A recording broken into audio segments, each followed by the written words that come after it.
मुझे विश्वास है कि मेरा भाषण पढ़ने के बाद कोई भी व्यक्ति मुझे गलत नहीं समझ सकेगा। साथ में दिए गए स्पष्टीकरण के बावजूद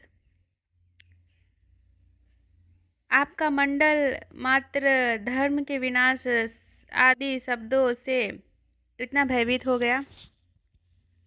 इससे मंडल के प्रति नहीं, मेरी श्रद्धा में कोई वृद्धि नहीं हुई। ऐसे व्यक्तियों के प्रति किसी को भी श्रद्धा या सम्मान नहीं हो सकता जो सुधारक बनकर उसकी स्थिति को तर्कपूर्ण परिणाम को देखना भी पसंद नहीं करेगा। इन्हें अकेला भी चलने दो। आप मानेंगे कि मेरा भाषण तैयार करने में किसी प्रकार की भी सीमित होना कभी स्वीकार नहीं किया गया।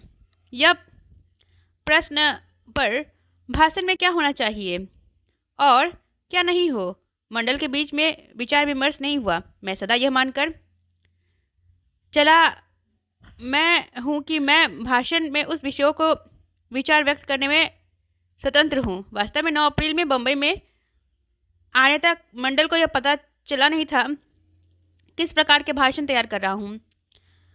आप जब बम्बई आए तो मैंने स्वेच्छा से बताया, मुझे इस बात की कोई इच्छा नहीं है। मैं दलित जातियों के द्वारा धर्मांतर के संबंध में अपने विचार की वकालत करने में के लिए मंच का प्रयोग करूंगा। मैं समझता हूं कि भाषण को तैयार करने में ईमानदारी से वायदे निभाया है और प्रत्यक्ष रूप से एक सरसरी तौर पर एक संदर्भ के अलावे मुझे अफसोस है कि मैं यह नहीं रहूँगा आदि मैंने भाषण में विषय के बारे में कहा। जब भी मैं देखता हूँ तो इस प्रकार की सरसरी अपने अप्रत्यक्ष संदर्भ में आपत्ति से मैंने प्रश्न पूछा और बाध्य हूँ कि मैंने यह सोचा कि मैं आपके सम्मेलन में अध्यक्षता की करने के खातिर दलित वर्गों के द्वारा धर्म परिवर्तन संबंध में अपने विचार को छोड़ दिया और स्थगित के लिए सहमत हो जाऊंगा।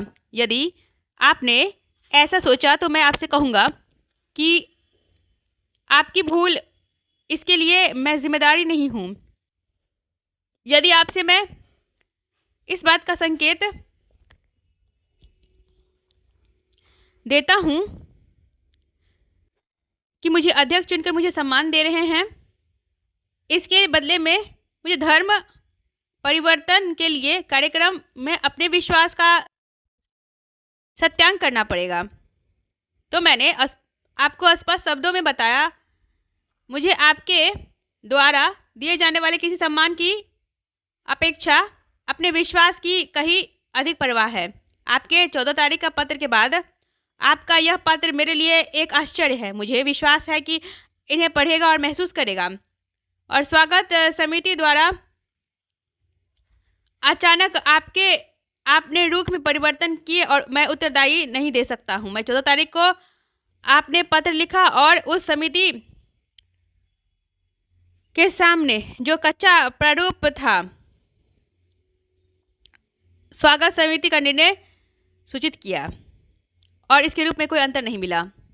आप अंतिम प्रारूप में एक ऐसे नया विचार नहीं बता सकते हैं जो पहले प्रारूप में ना हो।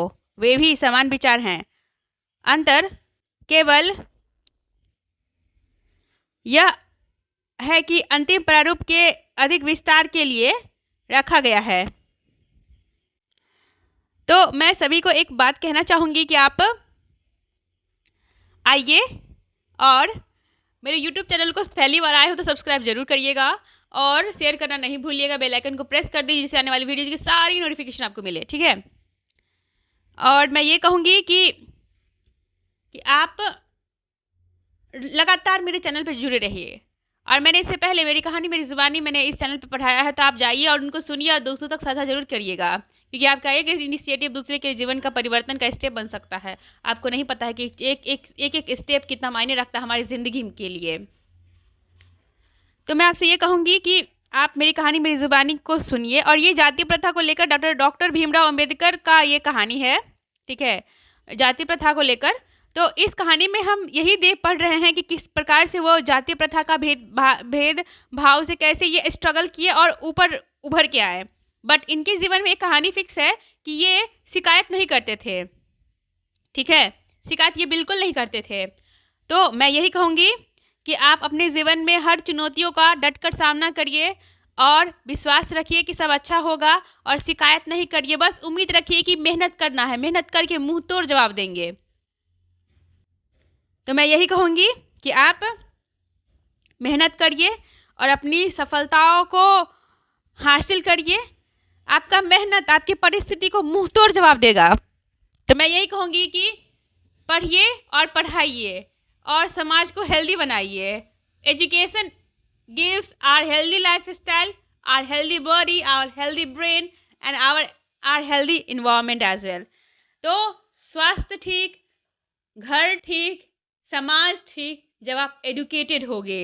Education is everything, education is your breathe, education is your soul, education is your health, and education is your wealth as well.